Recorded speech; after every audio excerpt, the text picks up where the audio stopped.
In a world where chaos seems to eclipse calm, we've recently witnessed an unprecedented escalation in Israel with the largest attack ever from Hamas.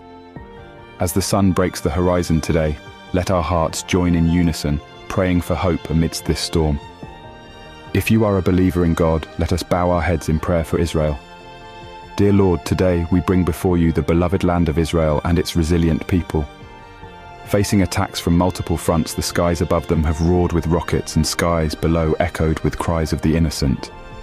Lord, in your divine wisdom and compassion, wrap them in your embrace, bringing solace to those mourning and strength to those standing guard. We lift up to you the verses from Psalm 31:24. Be strong and let your heart take courage, all you who wait for the Lord. May these words be the beacon of hope for every Israeli soldier at the border and every mother praying for her child's safety. As the days unfold, may your guidance lead Israel towards a dawn of peace, harmony, and unity. Let retaliation be replaced with reconciliation and fear with faith.